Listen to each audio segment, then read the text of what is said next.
Well, good morning, everyone. I want to welcome you to ITIF event on reauthorizing the America COMPETES Act. And we have a great panel this morning. I'm going to take just a minute to introduce them. I'll make some opening framing remarks, and we'll hear from Stephen Ezell talking about specific recommendations in the report, and then we'll hear from the three respondents. And we should end by absolutely no later than 10:30. We should have plenty of time for questions. So I'll start. First of all, I want to thank. I also want to thank the Senate Commerce Committee for getting us this room, which we appreciate. We'll start on my far left. Scott Gorin is the director of the Southern Technology Council. For those of you who don't know, STC was formed in the early 80s, I believe, 83 or so. And the idea was, it was part of the Southern Growth Policies Board. The idea was that the southern states were lagging behind on science and innovation, and STC was formed to help southern states do a better job there. Scott, as I said, is the director. He's co-authored or authored 7 different reports around technology policy in the South. Prior to joining STC, he was Associate Manager for Strategic Research at the South Carolina Department of Commerce and has a background in computer science. He managed projects in software engineering and medicine for ISIS Innovation, which was the tech transfer company of Oxford University. So has a good sense of how tech transfer works in the academic setting. Morgan Reed is the Executive Director of the Association for Competitive Technology. Morgan focuses on innovation, particularly in the IT space and increasingly in the mobile app space. Has a background in software development, contributing to several open source projects, including the Linux Router project and others. Before coming to DC, Morgan worked in Taiwan-based trading companies focused on OEM products for the U.S. market, and has a long experience and background in China, and actually speaks fluent Chinese. Stephen Ezell is a senior analyst at ITIF, and Stephen leads ITIF's work on both innovation policy and also trade and innovation. He comes to ITIF from a consulting firm, Pure Insights, that he founded in 2003, which was a firm that focused on the study of services innovation. And lastly, Kathleen Kingscott is the Director of Global Strategic Partnerships at IBM Research, where she's responsible for working with governments around the world to further collaborative research partnerships. Prior to that, she was the IBM Industry Chair at the Industrial College of the Armed Forces, which is part of the National Defense University, and taught science and innovation policy courses to the senior government executives in that school.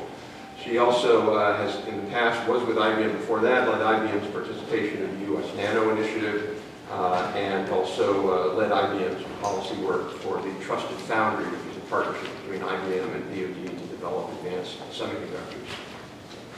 Okay, so I want to start with, now if we can tilt that mirror in the back. Here, I'll put my screen up. There you go. Yeah, you can do the reverse cam. Absolutely. Okay, there we go. So, first of all, a couple of points on the record. This report is not intended to be a soup to nuts, everything that should be in the COMPETES Act. We're big supporters of the COMPETES Act. We think it's both versions. We think it's a really important piece of legislation. What we're trying to do in this report is really to offer some ideas, perhaps, that folks on the Hill might not have thought about or might need more analysis of. So it's not to say that everything, if it's not in here, it shouldn't be in the bill. To guide our recommendations, we proposed a number of principles that we think Congress and administration should be thinking about. And the first principle is about institutional reform. And there's this view, I think, in the science community, and frankly in almost every policy community where there's government money, that just more money is going to solve the problem. And to be clear, we're strong advocates for more money. We've been quite active. If you think about how low we are in terms of money, if you just look at the growth of federal R&D and you compare it over time, to the growth of business R&D. From 1987 to 2007, the delta between those two lines, if you will, is $110 billion a year. So you can make a very compelling case that we should be investing at least $50 billion more a year in federal support for research. And I know that that's going to happen next week when they do the budget bill. This is going to be one of the key things in there. So yes, we need more money, but more money is not enough. We argue that we need to be rethinking the entire science and research enterprise around new kinds of institutional formats. One of those is collaboration. As our colleagues at UC Davis, Fred Block and his team found in their study called Where Do U.S. Innovations Come From? They studied the top 100 innovations every year for the last 25 years, or 25 years, this would be 40 years or so. And they found that increasingly U.S. innovations come from collaborative enterprises. They come from companies working with universities, companies working with federal labs, small businesses working with everybody. So there's this new collaborative enterprise that's going on, and we need to have science policy reflect that new institutional format. The second part of this really is about universities becoming much more active and engaged partners with getting innovation, getting research into the commercial marketplace. And some look at this as quite a controversial notion, because there's this view in there that basically if we just do science, everything's going to be okay. But there's a study my colleague Lou Tornadsky, who used to be actually head of Southern Technology Council, and he wrote a wonderful report about 10 years ago called Innovation U. And Innovation U was a study of the best universities in America in terms of their ability to get knowledge and research out into the commercial marketplace, whether it was new business startups or licenses, cooperative agreements, tech transfer, patents, whatever it is. And what you found in that book, and Lou and his team, including Dennis Gray at NC State, are updating that study. And what they found so far is that pattern exists today. There's a vast variation between the best in class in the U.S. and the worst in class. And that variation is not based upon the kind of research they do or the amount of research they do only. It's based upon how they organize themselves. And again, you just have to look at a place like MIT. There's a wonderful study about the MIT technology transfer process a few years ago by a professor there who was the head of entrepreneurship. I'm blanking on his name now. He got his PhD the year I was born, 1954. But anyway, it was a fantastic study, and it just showed the myriad ways that MIT has to help faculty, students, industry get their technology and get it out into the marketplace. And that's not the same, obviously, for every place. Okay, so the second part is about the linear model. And for those of you who study science policy, you know that science policy is founded, if it's based on one thing, it's one thing only, and that's the linear model. And the linear model was coined by President Roosevelt's science advisor, Vannevar Bush, who ended up proposing and advocating for the National Science Foundation after World War II. And in the linear model, the notion is you pour money into this end of basic research, and at some point in time, out pops benefits to society. And the problem with the linear model is twofold. One is that it's not just this process like that. There are many, many chasms, or some people say valleys of death in that process that have to be overcome. It's not just enough to put money in the front end. But the second, I think, a more serious problem now is this notion of global free riders. In the 1960s, the U.S. government funded more research than all other countries, public and private combined. You want to know why we're the world leader in innovation? That's pretty much it. We had such an enormous lead because of federal investments in science, and other countries simply couldn't take advantage of that in any serious way.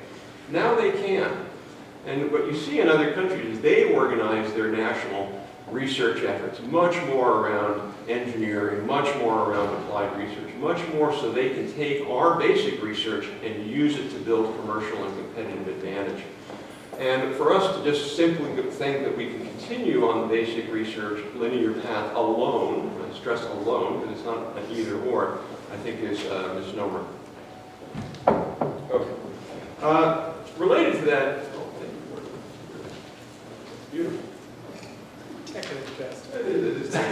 It's a hack if I've ever seen it. The third is that not all science is created equal, and this is a very controversial statement, as I've come to learn in the last week and a half. And there's two reasons for that. One is that the U.S., as I said, faces this competitiveness crisis. We've lost a third of our manufacturing jobs. We're behind on many key innovation indicators.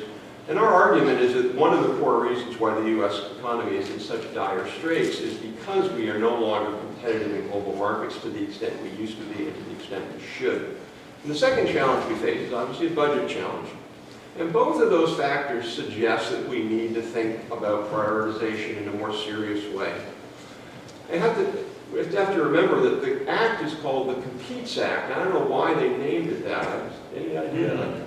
Perhaps because it's related to competitiveness. And so if we're talking about competitiveness, we have to come to the, I think, pretty clear realization that not all science has the same effect on competitiveness. For example, geosciences, which receives the biggest share of NSF funding right now, 22%. I would argue that the CS and engineering group, which gets just 15%, has more effect on U.S. competitiveness and jobs than the geosciences. So I don't think that means we've got to slash everything that doesn't relate directly to jobs, and no, everything's not going to be in the short run. But I do think we have to have a serious conversation about prioritization.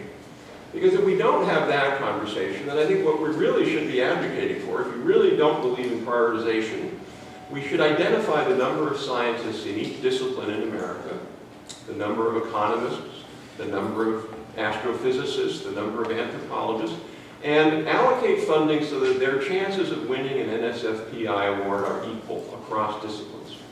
Obviously, we're not going to do that. That's sort of laughable when you think about it. So we are already making judgments. We are already making priorities. Our argument is we just need to do that in a smarter way. So with that, I'll turn it over to my colleague, Stephen. What the heck? Are you good?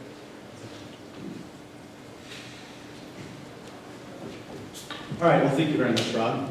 So there are 25 policy recommendations in our report for the America COMPETES Reauthorization in 2013. Today, I'm going to talk about them through four major themes or buckets that emerge throughout the recommendations. The first being bringing industries and universities closer together. The second being policies that can spur technology transfer and commercialization. Third being policies that can encourage experimentation and innovation in our national innovation system. And fourth, ideas about how we can better link science with engineering and innovation.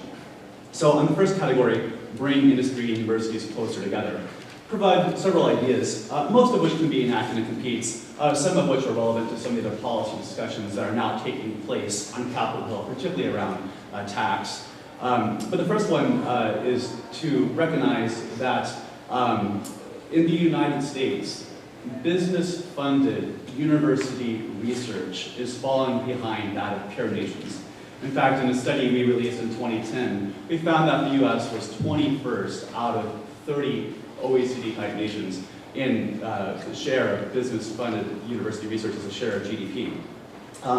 Now, almost a dozen nations around the world have introduced collaborative R&D tax credits that provide an additional incentive to encourage research consortiums being undertaken between businesses, universities, and research institutions. So we argue that we should take a page from the Energy Policy Act of 2005, which created a 20% flat credit for qualified research consortia, and extend that so that any research consortia in the United States could take advantage of this extended collaborative R&D tax credit. Second thing we should do is designate 20 manufacturing universities. We find that increasingly university engineering departments in the US are more concerned with producing pure knowledge than, in many cases, working with industry to help them solve real problems. So what we could do is create a core of 20 leading universities that rebrand themselves as manufacturing universities. They revamp their engineering programs to focus much more on manufacturing engineering, and in particular, work that is relevant for industry. These programs will be marked by far higher levels of industry, university, collaborative research projects. Students would be heavily engaged in working with industry. Professors would often come from industry. So they would also have a chief manufacturing officer at these manufacturing universities, whose mission would be to oversee the university's interdisciplinary manufacturing programs and think about how they can be designed to maximally impact local economic development. In exchange for rebranding themselves as manufacturing universities, these universities would receive an annual $25 million award from the National Science Foundation, as well as priority on their application for NSF grants. Third, we should increase funding for joint government-industry STEM PhD fellowships. Today, the same number of NSF graduate research fellowships are offered as in the 1960s, despite the fact that the number of students graduating with science and engineering degrees have tripled since then. In fact, whereas we awarded 7 STEM PhD fellowships for every 1,000 students graduating with a science or engineering degree in the 1960s, that ratio is down to just about 2 for 1,000 today. So with just an investment of $21 million, Congress could set up a joint government-industry program matched dollar for dollar between industry contributions and the NSF grant, so that we would be able to produce an additional 1,000 NSF graduate fellows per year in the United States. Another policy we could do is to allocate a share of federal funding for R&D to universities based on performance, and particularly universities' ability to attract industry co-investment in their research activities and in their ability to commercialize that research activity. This would just be a small share, less than 5%, but federal agencies like the NSF could use indicators of university effectiveness of commercialization and industry relevance in allocating their research funding decisions. The second set of ideas pertain to how we can increase commercialization and technology transfer. And the reality is, as Rob alluded to, we need to do a better job of spurring the transfer of technology out of universities and national labs so that it can be commercialized by the private sector. As Rob mentioned, the linear model that assumes that basic research gets easily translated into commercial activity is commonplace, but the reality is that the process is choked with barriers. To assume that investment in basic research alone is sufficient in ensuring that new technologies can cross the bridge from invention or research discovery to product development and manufacturing in the United States is just not an adequate point of view. So therefore, there are 3 policies we can act.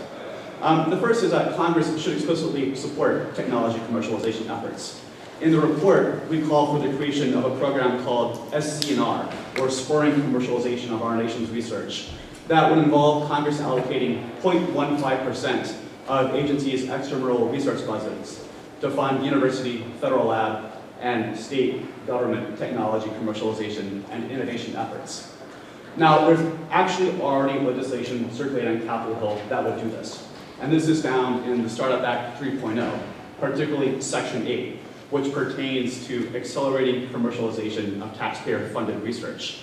What Section 8 would do is create commercialization capacity building grants that would go to institutes of high-risk education to explicitly help them improve their capacity to commercialize faculty research. The second half of Section 8 would create commercialization accelerator grants that would assist faculty in directly commercializing their research activities. But beyond institutions of higher education, we should also be concerned about increasing technology transfer out of our federal and national laboratories. And one way we could do that is if Congress elevated on the performance and evaluation measurement plans, or PIMS, which is the scorecard that the Department of Energy uses to measure the performance of national labs. We can elevate the importance of technology transfer as one of the key mission accomplishments of the national laboratories. In fact, right now, if you look at how strongly DOE measures technology transfer at the national labs, it's not even one of the top 8 criteria, and in fact, it is only the 5th bullet point under about 10 on the 6 criteria in the list. So Congress could ameliorate this by making it very clear that technology transfer is one of the stronger goals it has for the national laboratories. And finally, although we would not envision this to happen within the COMPETES Act, We think that the President's call for the creation of a national network for manufacturing in NMI that would bring industries, universities, and states together to conduct industrially relevant applied and translational research around key advanced manufacturing product and process technologies is something Congress should strongly consider. It could play a vital role in restoring the industrial commons of the United States and revitalizing our capacity to compete in manufacturing. Moving on to ideas to encourage experimentation. You know, if we reflect on the 2010 authorization of COMPETES, one of the nice things about it was its use of small buckets of dollars for prizes to encourage innovation. And if you go back to 2010 COMPETES, you would see that most of those prizes were around specific technology areas. But we can expand the concept by using pools of money for prizes that encourage the types of behaviors we want to see in this report. So one thing we could do is allocate just $5 million that would go to fund novel ideas that research institutions or universities are using to encourage technology transfer and commercialization out of the national labs, out of universities. We talk in there about a really innovative program that the Johns Hopkins Applied Physics Laboratory is doing to encourage commercialization. And with just $110,000, they're able to support 10 very innovative teams and have had real successful breakthroughs in commercializing technology from APL. Another idea we could consider is allocating $10 million to offer planning grants for regions and states to create alternative types of STEM high schools or universities. There are a number of programs out there today, like the Olin College of Engineering outside Boston, which has really revamped and reimagined what engineering education can be. In Pennsylvania, there is a new Harrisburg University for Science and Technology. It's the first nonprofit science and technology university founded in Pennsylvania in the last 100 years.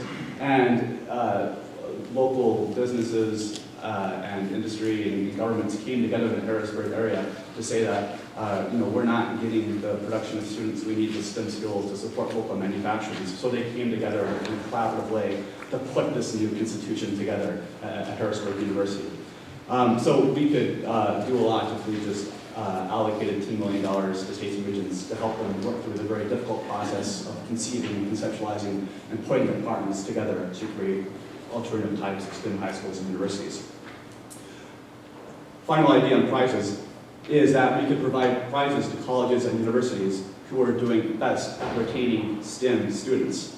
If we could just decrease the STEM major switch-out rate by 10%, so that 50% of the students entering college freshman year with the intent of graduating with a STEM major actually do so at the end of 4 years. If we could decrease that switch-out rate from the current 60% rate to just 50%, we would be able to produce an additional 750,000 scientists and engineers in the United States over the next decade, going a long way to solving our gap in graduating STEM students.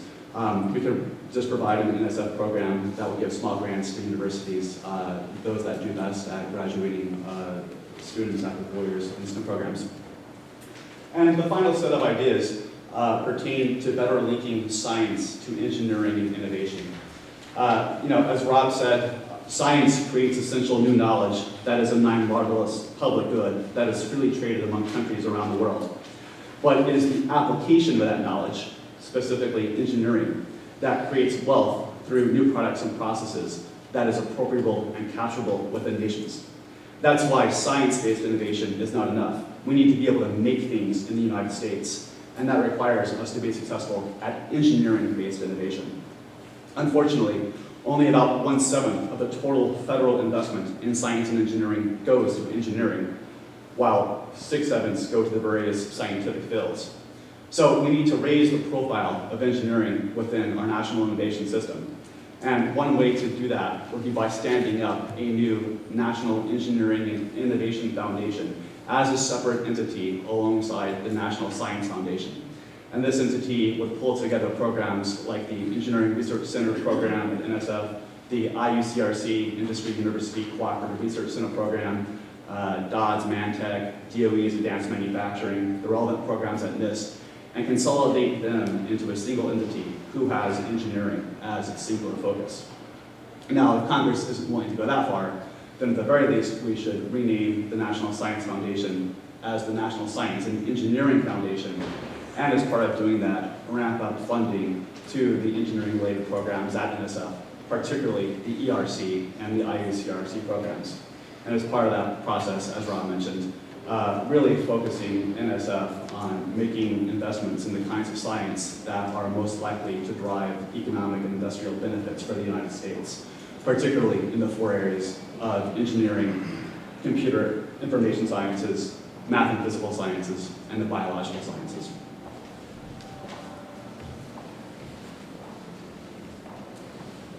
In conclusion,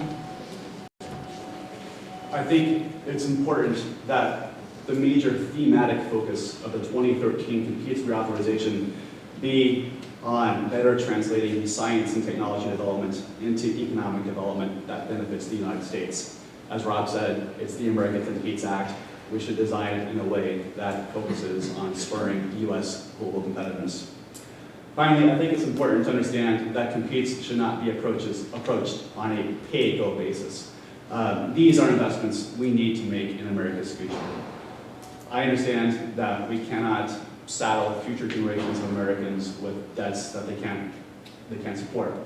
But the reality is, if we don't make investments now that will secure the ability of our economy to compete in the future, that will build the infrastructure and assets we need, that will equip our students with the science, technology, engineering, and math education we need, if we fail to make those investments now because we're worried that we can't afford them, we will end up compromising the interests of future generations of Americans just the same. And that's exactly the kind of outcome we wish to avoid. So, thank you for your time. Great. Thank you, Steve. Kathy?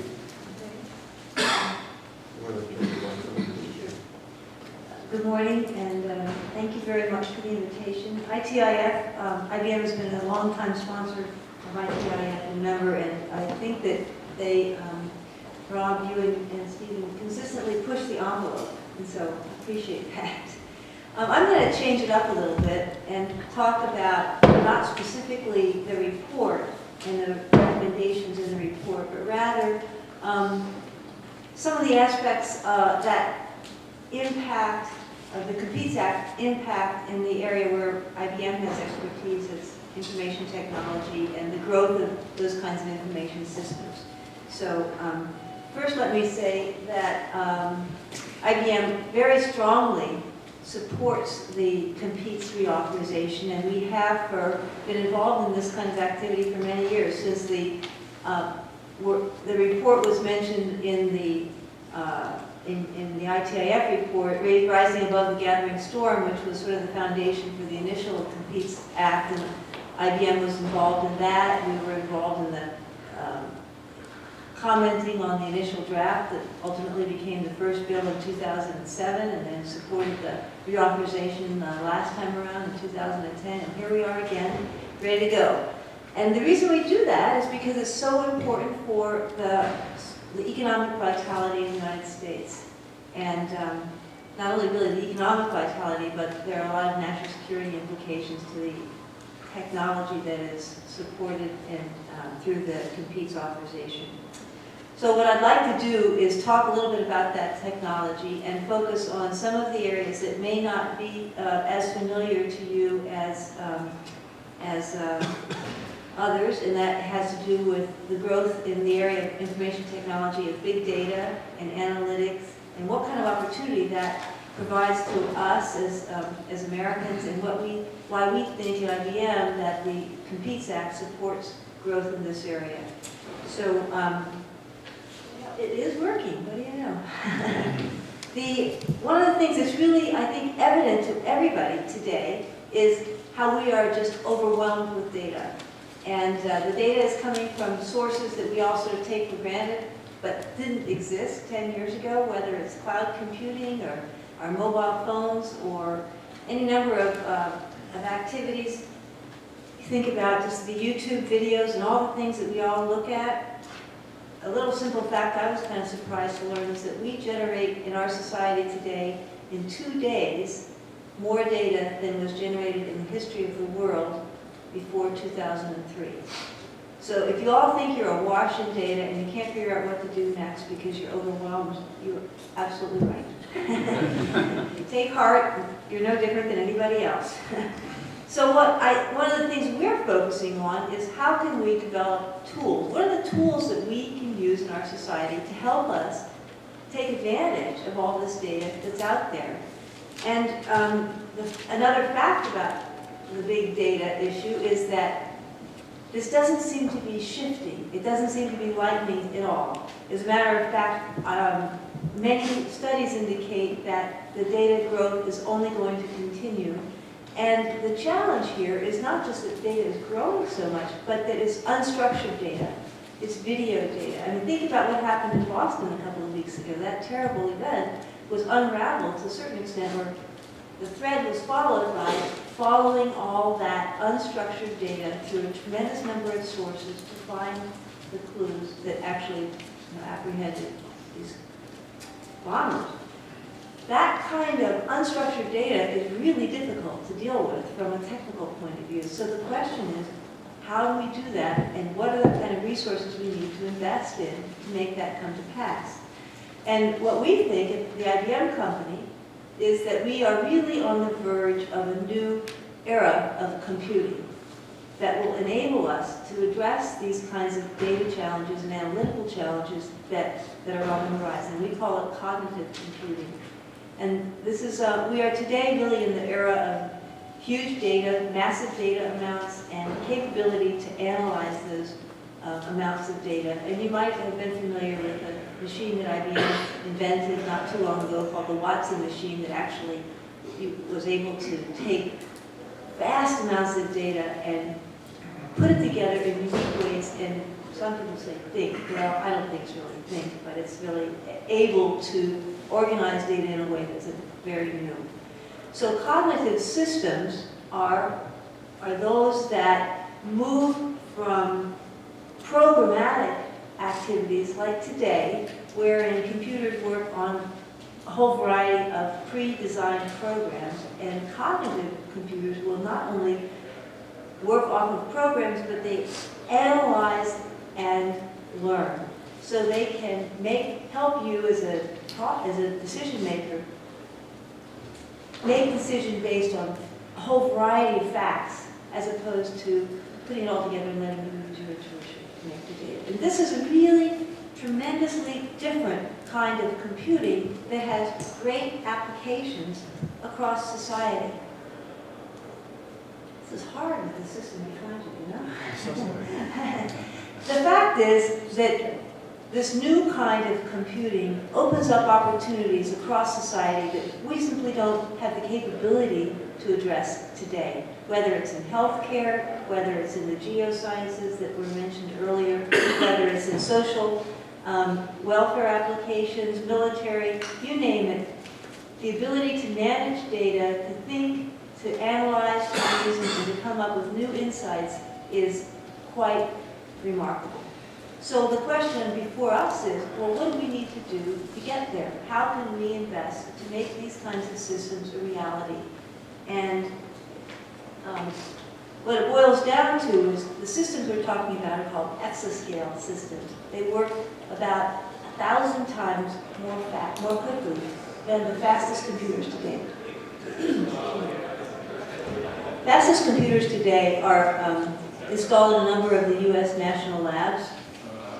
One of the very fastest is at Sequoia. It's called Sequoia. It's out of Berkeley, and it runs at about 20 petaflops.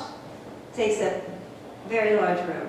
The new systems can be much more quick, much more effective, and based on the requirements that we see in science, engineering, technology, all kinds of things can be done that we can't do anymore. So what do we have to do to get there? One of the big problems is today we don't have the skills in the workforce. So what we really would like to see happen is universities, as we discussed, working closely with companies to organize curriculum around the skill requirements in big data. We see, I mean, it's been forecasted very broadly, about 2 million jobs in the next several years in IT based on big data and analytics. So we need the universities, along with funding from NSF, to organize their curriculums on systems development, analysis, experiential learning, and long-term simulation and modeling. We like universities to work closely with companies like IBM or other companies to understand what the needs are and then develop the curriculum. We, as a matter of fact, have worked with very many, 200 universities around the country on developing these curriculum. We think it really works. There's another area that relates to the report, the ITIF report around skills development at the high school and middle school and undergraduate level, which is really simple, not simple to do, but important to do, which is to organize the curriculum in those kinds of settings more towards analytics, toward math, toward science, toward simulation. And so we think that there is a Carl Perkins Act, which is going to be reauthorized, could be very important in helping community colleges organize their curriculum around skill requirements in business. And also, we at the United States, we spend about $1 billion in the federal work-study program at universities, and kids are working in libraries and gyms and whatnot. Why don't we put them to that money to work around the kinds of skills that are going to help them actually get a job as opposed to check-in books at the library? So let me close with saying that there's a real strong, in our view, there's a really strong role for government in this. It's to reauthorize the COMPETES Act so that the kinds of commercialization requirements that you discussed, the investments at the national labs, let me just make one point, are different than the investments at NSF. They're complementary, but they encourage different kinds of activities and much more focused on tech transfer. And we also urge the support for the exascale computing bill that was introduced about 3 weeks ago by Senator Alexander along with about 10 other co-sponsors. We think that those kinds of steps will strongly encourage economic growth in the United States. So thanks for your time. Great, thank you. Scott. Good morning from the South. You know, I'm going to start off with repeating a couple of things that Rob said. He said more money is not enough. Now, maybe in the South we're used to lean budgets and even leaner budgets in the future. But we've had to leverage our investments to the best we can. So we're used to doing that. And one of the ways we're used to doing that is collaboration with industry. I think you used the word controversial. In the South, maybe because of its business bent, university industry collaborations are not particularly controversial. As a matter of fact, in these days where there's battles in state legislatures about the funding and the meaning of public support for universities, tech transfer and industry-university collaborations is one of the answers that people point to as terms of value. And I know university has other values too, but it is a way of leveraging what we have and building the economy. So going along with that theme, when I read these 25 recommendations, I understood them as a business investment for the future economy, not a cost. And innovation is our best international brand. And as product manager for that brand, government needs to invest in the brand for future prosperity. And in this sense, these recommendations make absolute sense. They serve to make the investments in R&D more strategic to increase the rate of return in R&D investment, and they make a stronger brand. And so how do we invest in that brand? Well, we increase the product pipeline, so we continue the doubling path for core science programs. We invest in products that provide the most return.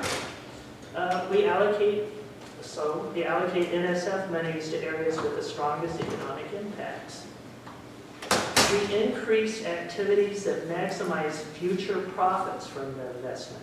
So this highlights the tech transfer recommendations in the report, the experimental approaches, tech transfer measures for DOE evaluation, accounting rules, and the equity state for national labs.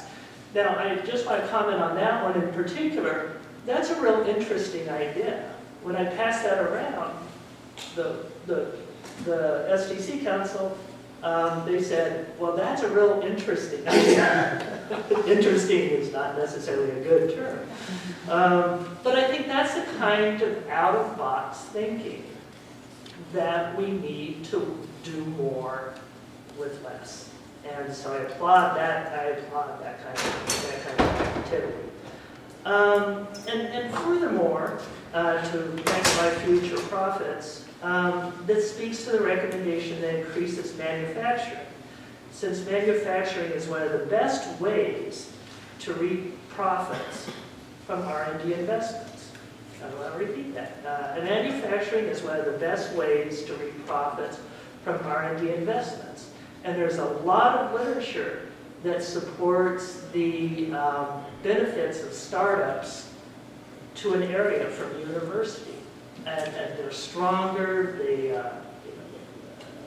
do IPOs earlier, employment, I mean, all of those good things. And so to take that back to the recommendations, so the manufacturing universities, national network, and certainly increase funding for MEP. MEP is a vital part of the Southern support system.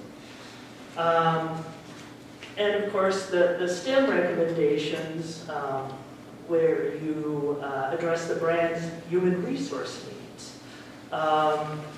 People really liked the idea of the PhDs getting green cards, because if you're in Mississippi State, you actually have a lot of people. You don't think of this. Mississippi State had a lot of PhD candidates in certain areas, like materials. And to keep them there in Mississippi, what a boon that is, right? So, and again, that's the kind of thinking that I want to encourage.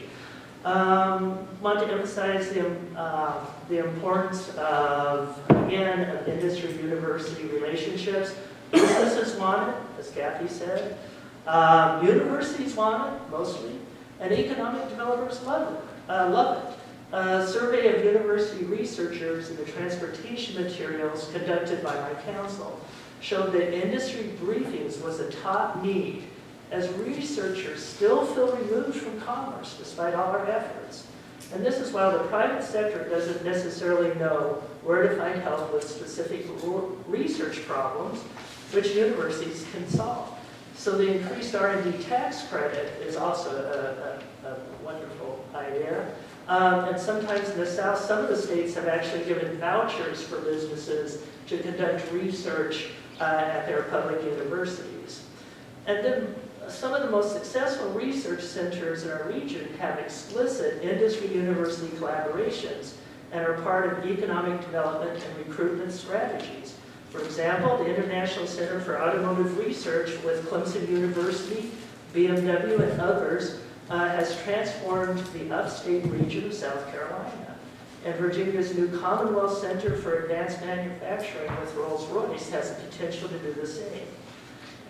Certainly funds for experimentation would be useful and would boost states and university roles as laboratories for experimentation. One more page.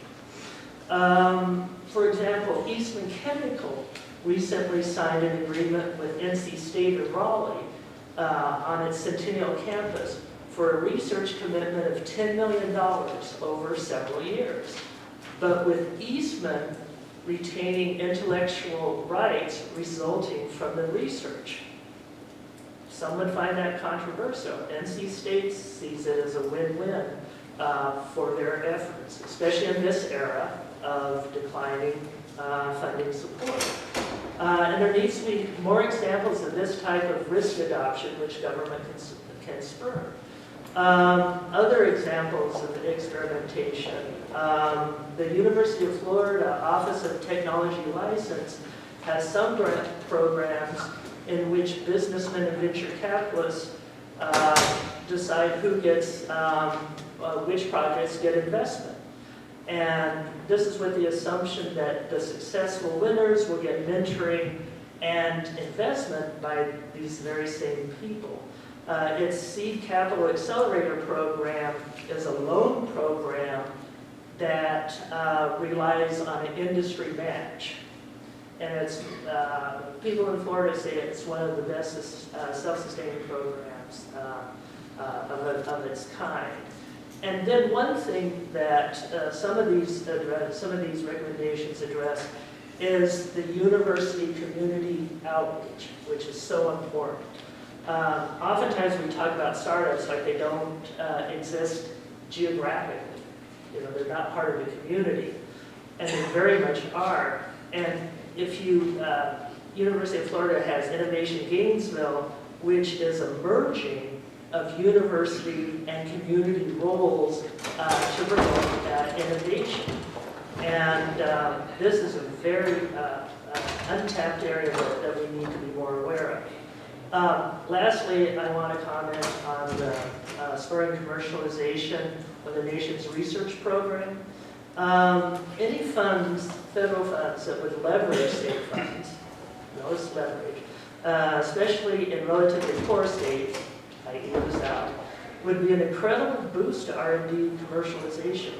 The presence of a strong technology-based economic development organization is one of STC's top 10 policies to spur investment and research within the area. And we have some very strong state organizations. The Oklahoma Center for Advancement of Science and Technology is a good example. Some are because of funding and some other issues, aren't as strong. The benefit for federal support of these programs would be many. State organizations are closer to the state's individual research assets and thus can react to local conditions. They have strong ties to the legislative and gubernatorial branches, and they have an explicit economic development mandate. I could go on. The prizes for STEM success, I think is a great idea, because this is, at least in the South, STEM education is one of our real barriers to the innovation economy. Yeah, I'm done.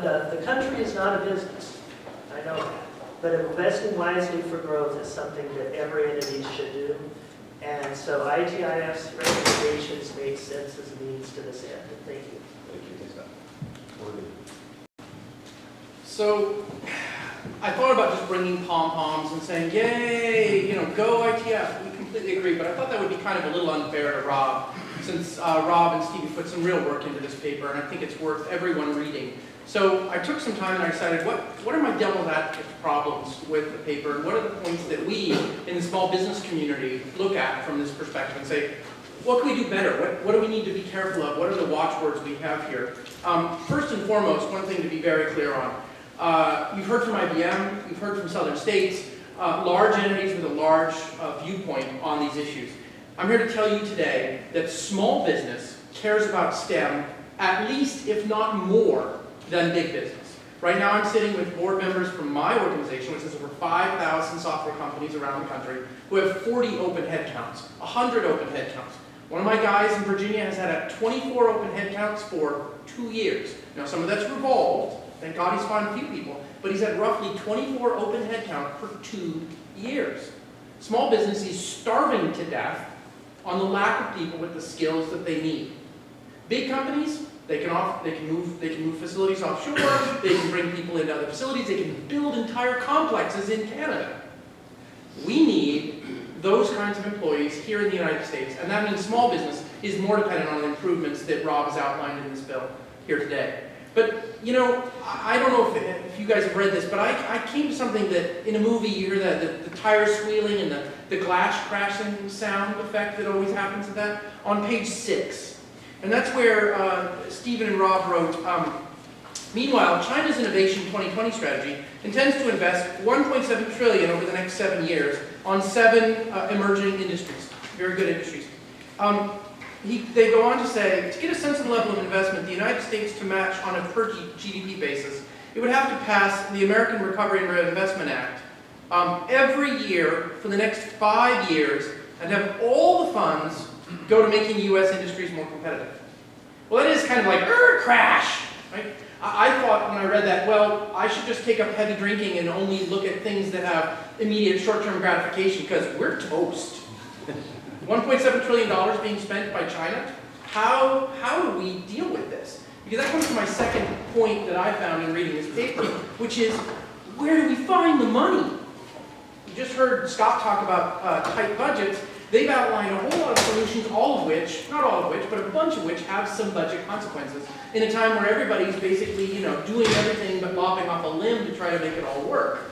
So I looked around and said, where do we have money in R&D that we may not be doing a good job with? Well, I took a look at the fact that we have $711 billion in military spending currently in this country right now. Now, that doesn't mean I want to dismantle the military and move it over, but if you look into those numbers, roughly $200 billion of military spending are not in personnel, are not in deployment activities, but are in R&D and manufacturing. This whole paper is about how do we do a better job with R&D and manufacturing. $200 billion of that $800 billion that is recommended by Stephen and Rob is actually happening in the military. And we need to find a better way to look at the collaboration that we've heard talked about today and make sure that what we're not doing is having amazing cutting-edge research happening in materials science, energy. Anyone who's followed the military budget knows that the military is focusing heavily on energy. The 7 outlined areas, energy shows up 3 times on this list. So what are we doing with the research and development that's happening in the military sphere that is not moving into my small businesses, into your southern states and the rest? So when we talk about collaboration that this is outlined in this paper, one of the areas we need to look at is not just better NSF and industry, but better military and businesses that serve the military. How do we do a better job on that? The same thing on manufacturing. The United States has a strategic interest in strong manufacturing. We absolutely need that capability. And the military understands this better than anyone. So again, we need to make sure that we are taking advantage of the $200 billion a year that taxpayers are spending on manufacturing and R&D that aren't in NSF. Because there's no way that we don't end up just heavy drinking if we need to get to $800 billion a year just to reach parity with China. And that brings me to the third point that I really wanted to hit on this first part, which is Rob and Stephen talk about public good and how there's a lot of free riding going on in basic research. Well, we need to turn that on its head. We just talked about how parsimonious we need to be with our cash. Are we doing a good job of taking advantage of the basic research that they talk about happening in Sweden, that they mention happening in Germany?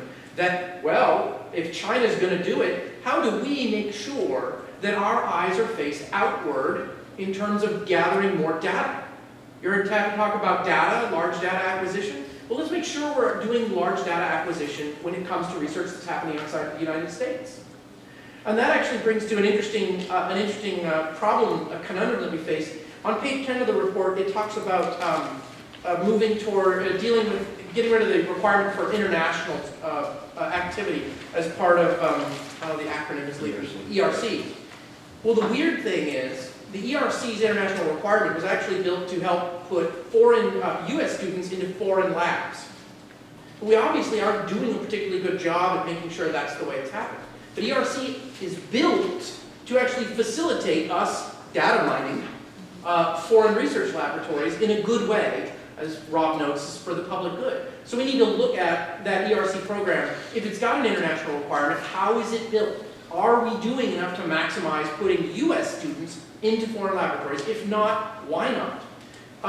We looked at the innovation around education that he talks about. And again, all of his STEM recommendations I think are really good. But if you've read any of Rob's other papers, I'd also think that we need to look at this as not the end of where we go on STEM education.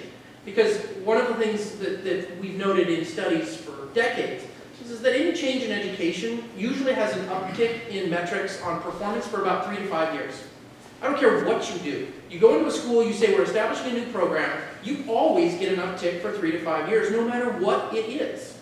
So what we need to make sure is you look at the other work that Rob's done around education policy and make sure that as these recommendations in the last half on STEM education improvements go in, that we continue to revisit them and make sure that the ones that we're promoting aren't simply the effect of more attention, which produces that 3-year bump, and rather an improvement and efficacy in the education effort that we see writ large.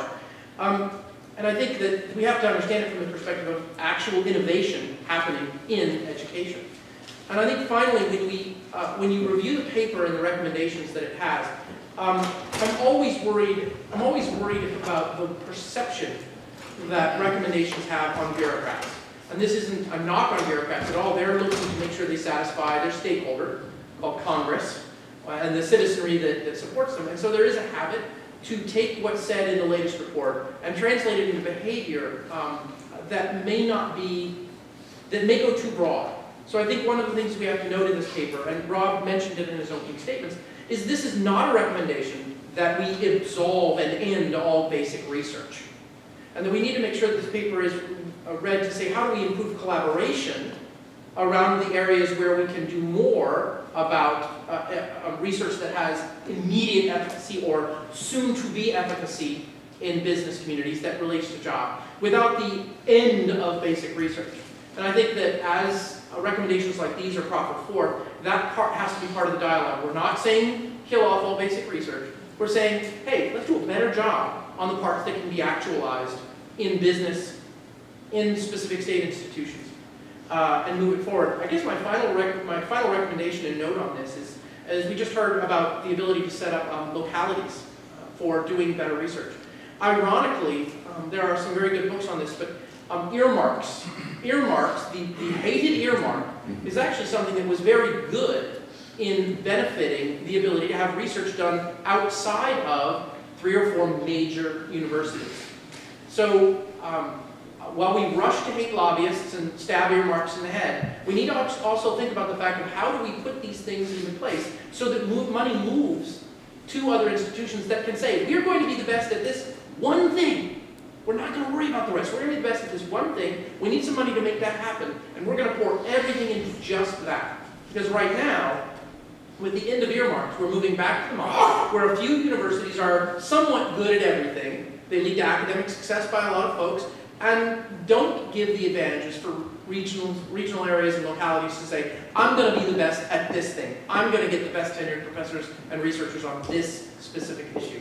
So again, understand the small business benefits. The recommendations are, of course, solid, and that we need to make sure that we implement them in an effective way. Well, great. Thank you to all 3 respondents. You were 5 seconds left. 3.3 seconds under your time. That's right. So let's open it up. If you want to ask a question or make a comment, you can just raise your hand and identify yourself. Hi, I'm Myron Stratton of the National Academy.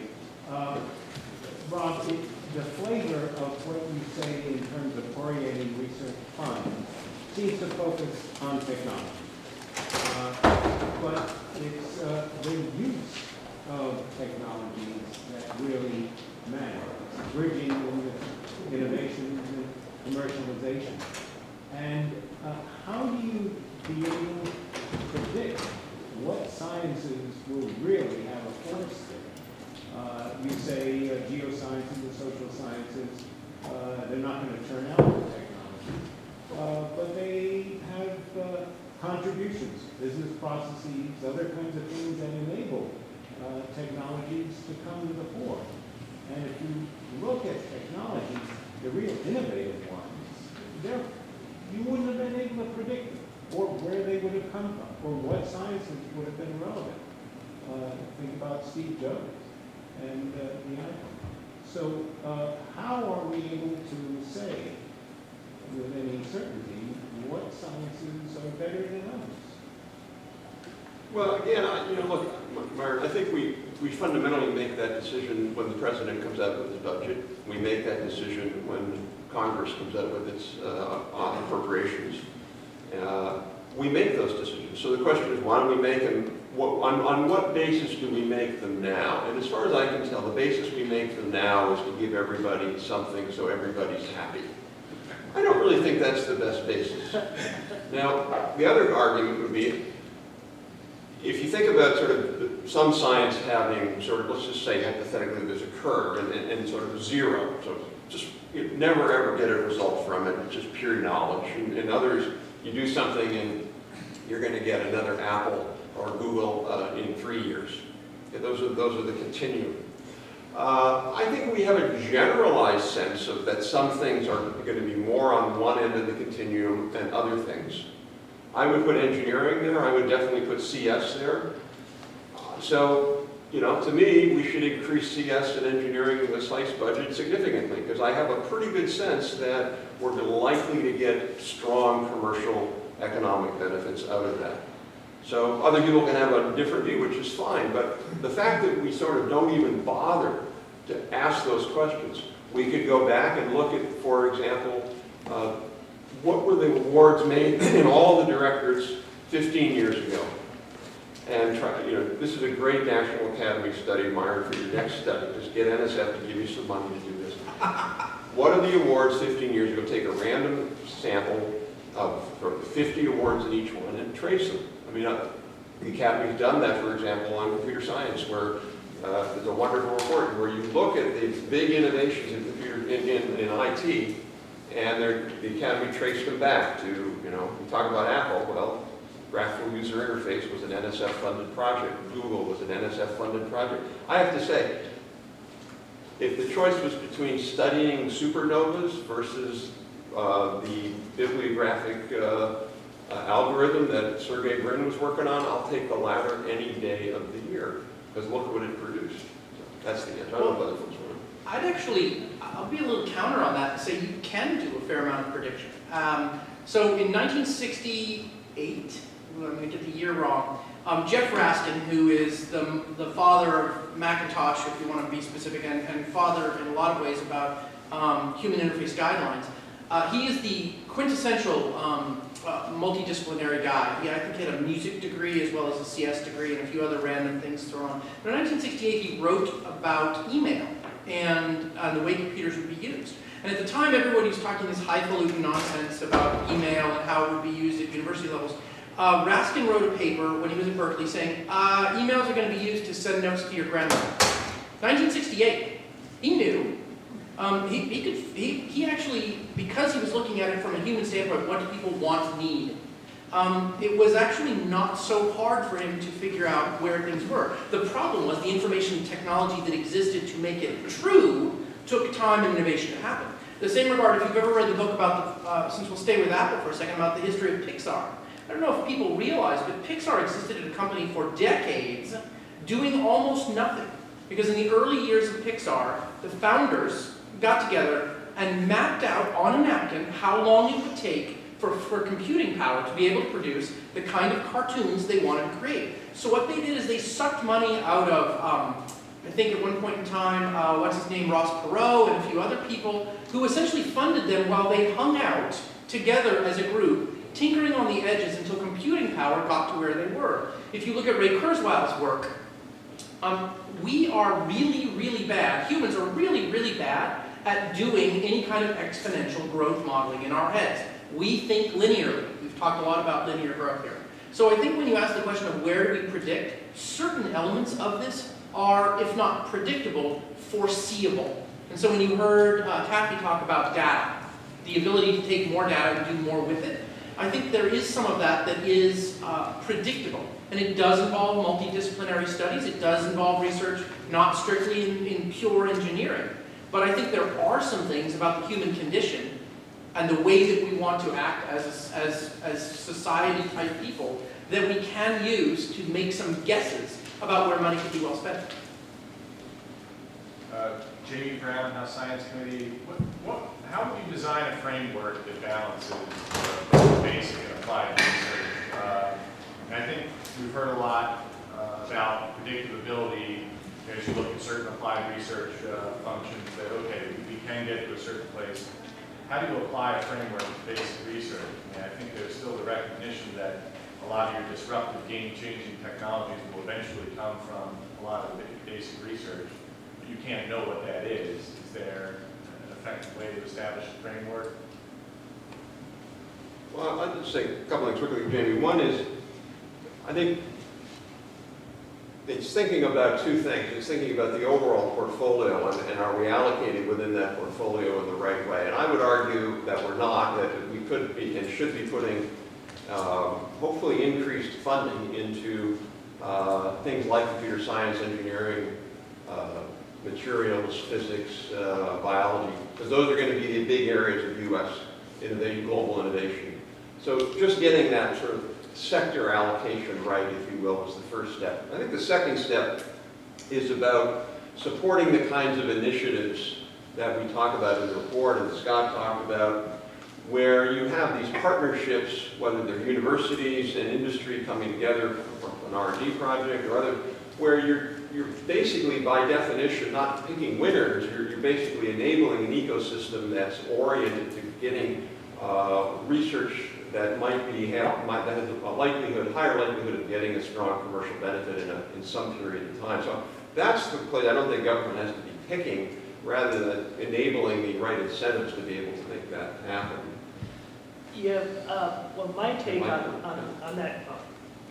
on that is that at many of our universities where basic research is being conducted, and along with the ITIF's recommendations about tech transfer, advocating for funds that people with commercial expertise are on site to take advantage of the basic research. So that it's not, I know this isn't quite your question, but many of the recommendations are just adding the tech transfer funds and component to maximize the potential for basic research. And because some professors just want to do research. Some professors want to do research and commercialization. But there are people who can help identify the commercial aspects of basic research. And that is, to me, almost like a no-brainer. I mean, that's an investment that can pay dividends and return on investment. Jimmy, I'll just also add that it's also about creating an institutional framework in which that type of applied or translational research can occur. I think that's really what you see our competitors around the world excelling at. So you look at Germany, they have the Max Planck Gesellschaft, which funds basic research, but then they have a separate institutional structure, their Fraunhofer system, that supports the applied and industrial R&D. You see this as well now in the UK, where they've created a catapult system that'll be 7 centers of technology and innovation. Our Finnish colleagues here, they have a strategic centers of science, technology, and industry, but they're designed to do exactly this, to be institutional framework in which this applied and translational R&D can occur. Roger Lowe and Senator Bennett's office. Thanks for organizing this. 2 quick questions. Morgan, I was really interested in the thought that there's $200 billion out there in the DoD budget that we could use more effectively. I wonder if you could just speak a little bit more to how, from a congressional perspective, we might be able to sort of direct some of that funding more effectively. Maybe I'll just... Yeah, I think it's less about directing the funding and making sure that we don't run into having to repeat the Bayh-Dole Act. One of the problems we have right now with a lot of military spending on research and development is the natural inclination of the military is to make something secret. Once you make something secret, you can't actually move it in the same way that you can other tech transfer capabilities. So one of the areas that we need to put pressure on is making sure that there is not the knee-jerk reaction to say, it's secret, don't do anything with it. Especially when you look at material science. I mean, heck, any of you bought a high-end bike in the last few years have probably bought one that was either titanium or carbon fiber. Well, a lot of that research came out of the military. So one of the things we have to do, and I don't think my bike is secret by any stretch. So one of the things from a congressional perspective is being able to raise questions when witnesses are on the stand and say, are you doing enough to encourage tech transfer? How are you going about it? What strategies are you putting in place to make sure that things aren't lying fallow as quote-unquote secret that we don't move into? And I'm giving those very small steps because I think we both know that going to the military and saying, give us back $200 billion, probably not going to happen. So I'm trying to work within the system and find ways that we can look at that. From the other perspective is reach out to the industries that are majors, and you heard heard IBM talk about modeling. I think we need to go back to the folks who are doing that and say, is there technology you are currently doing for the military that, if there were not restrictions on it, you could find a commercial use for? Let's go to the industries that are a part of that and say, absent a restriction, do you see an opportunity to take this innovation further? And I think those are the kinds of partnerships that we need to carefully, politely, encourage the military to engage in right now, because we cannot get to the $800 billion any other way. And there is, again, where this national network of manufacturing innovation, as the Obama administration has proposed, could be a very useful institutional framework to put military industry aside to work on these cloud efforts. You know, the first one was the National Additive Manufacturing Innovation Institute in Youngstown, Ohio, designed to do additive or 3D printing. I understand that there will shortly be an announcement of 3 new anonymized, 2 eventually, I think one in material science and one on energy. That'd be a great framework for those situations. Hi, my name is Sam Layton. I have a comment and a question. The comment has to do with the notion of manufacturing universities and that they be multidisciplinary.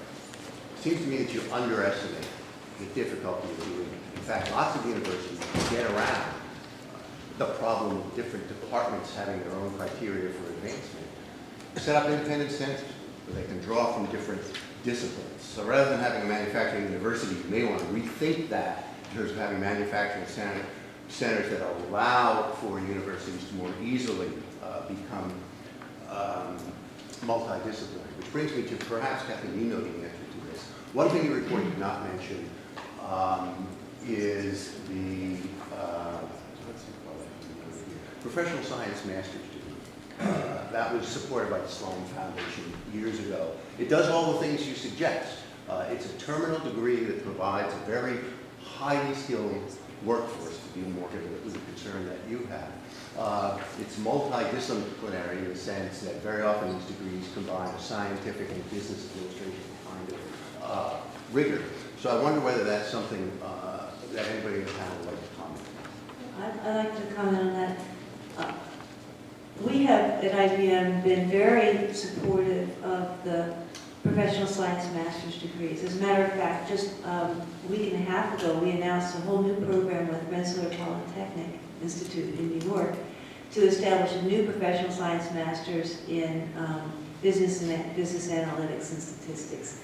And this is a program that is funded, not the RPI IBM program, but the Professional Science Master's Program has been supported by the National Science Foundation and I think other organizations as well. We think this is incredibly useful because, at least in our business, and I think in the IT business in general, you need to have people with a variety of skills. We'd like to see people who have great depth in at least one area. Maybe it's in an industry specialty area, but then also have a broader set of skills around whether they're IT skills or their leadership skills or their communication skills. Because the fact of the matter is most of the problems that we're dealing with in society require a multidisciplinary approach. So there has to be somebody in a group who knows how to lead people and can bring out the best in a whole variety of folks to form a team to solve problems. So these professional science masters are really valuable, and we've worked with 250 universities around the world to develop this curriculum. I'll be very specific about that just quick and say that on Thursday I'll be speaking at MoDev UX, which is a mobile developer conference around user experience and user design. Well, that whole field, UX, UI, is a multidisciplinary one. You need to have some kind of graphical sense, but you've also got to be able to code Objective-C. So we are seeing multiple disciplinary need in the mobile space today, specifically around UX and UI. Dwayne Shelton, Tech. Rob and Steve, your report lays out a wonderful policy argument for the remedies to what's ailing the United States innovation system. I'm convinced, okay? But unfortunately, I'm not the most important person here as a member of Congress. And having worked in the congressional office for a while, I know that policy arguments can be effective, but political arguments can be much more effective. And what seems to me to be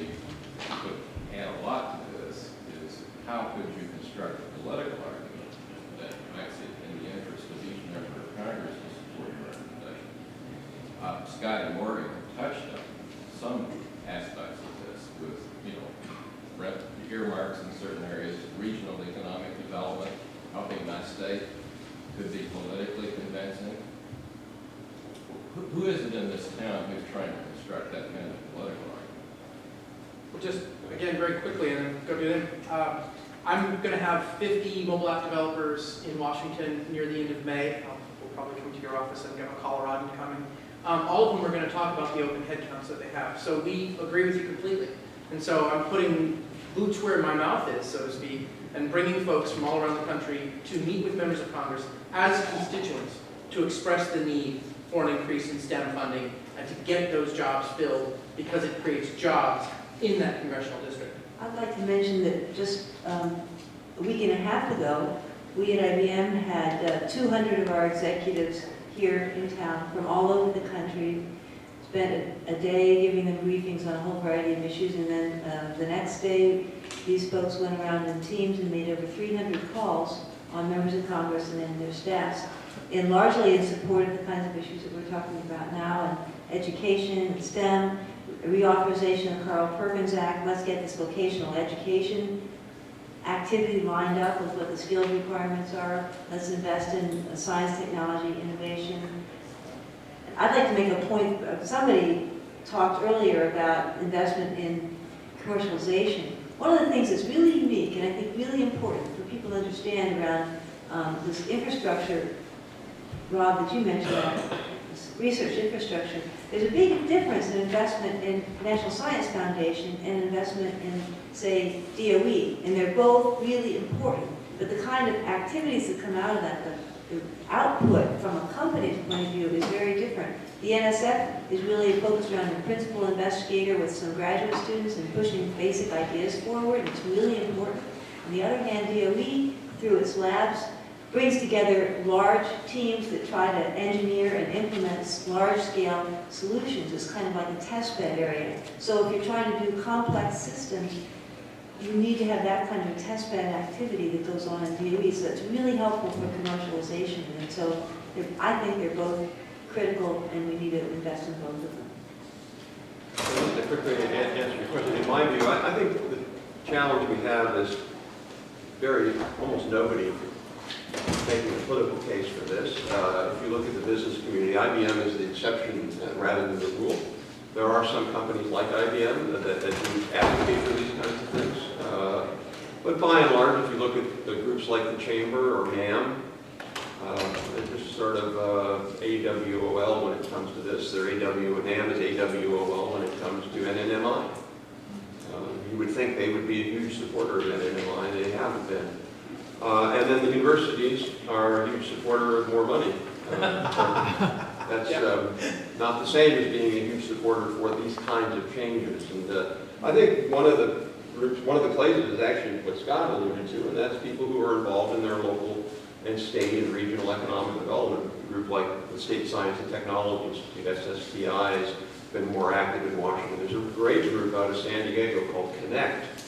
And Connect, which is probably one of the better technology commercialization regional groups in the country, related to UC San Diego, they now have a Washington presence, which is wonderful. So you're seeing a little bit of that, but I think we need to have a lot more. Probably it's time for one question. I think there was a woman right there. On your recommendation on that we should be focusing on students most interested in STEM fields, could you elaborate a little bit more? Because it almost, I guess you could interpret that we don't have an obligation to try to inspire and motivate and retain students, as many as possible in the STEM field versus just focusing on weeding out. So, I mean, if you could just elaborate on what you mean, clarify that, Sure. that particular recommendation. So the many controversial recommendations in this report is probably one of them. There's a report that my colleague Marilyn Mayo, who used to be with the National Academies, and I wrote a couple of years ago called Refueling the Innovation Economy, where we looked at this question of how well are we producing STEM and all.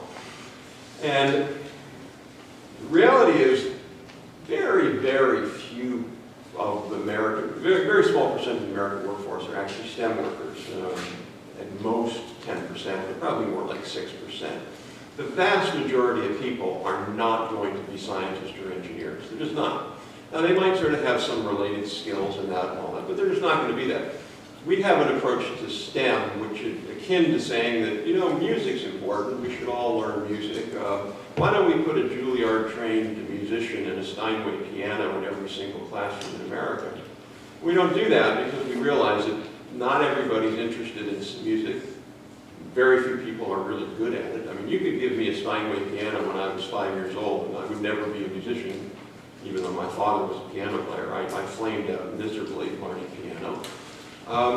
And so I think the point is rather that we do know there's a bunch of kids, and it has nothing to do with race or sex or socioeconomic status, who are more interested in science and engineering and computer science than other kids. In fact, in one study we looked at, I don't know how good it is, but it was an interesting study, peer-reviewed study, showed that engineering is the occupation that is most genetically determined, along with fine arts. If you're in sales, it's kind of not all that relevant, but sort of who your parents are, about who you are is related to that. So anyway, sort of along with saying, I think what we need to do is, that's why one of the things we proposed are these math and science high schools. And this is something the PCAST, the President's Council of Advisors on Science and Technology, recently also supported, was adding, I believe, 200 math and science high schools and 400 math and science middle schools. To me, that's a much better approach. We're never going to have enough money to make sure that every single teacher from K all the way up to 12 is a great science teacher. It's just never going to happen, and we should realize that it's not going to happen. We don't have the money to make that happen. And secondly, we don't need it.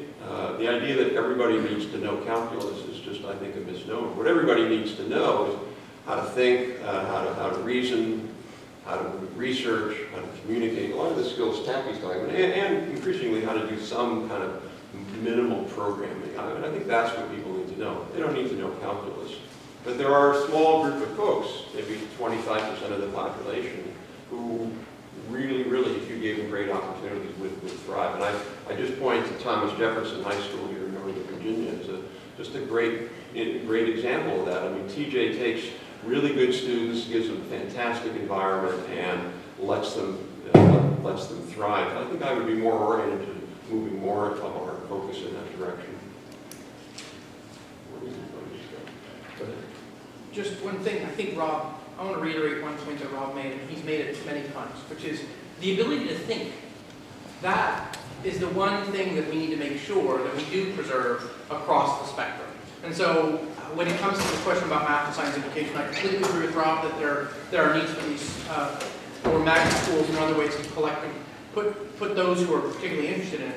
But we should also look at the benefit that you get from all of that math and science education, which is there is a diaspora, and those people will go to other schools, and they will help lead to what I know Rob has shaken his fist at the sky about, is that we're losing a lot of kids with the ability to think critically, think well, and write about what they're thinking. So ultimately, I think Rob's right, but also look at the benefit that's derived from what Rob is suggesting. It's not just computer science programmers. It's that people who know how to think and then can translate that and bring that to other school systems around the country. All right, well, with that, we're right at 10:30, so first of all, I want to thank all of you for coming, and thank this great set of panelists. Please join me in thanking them.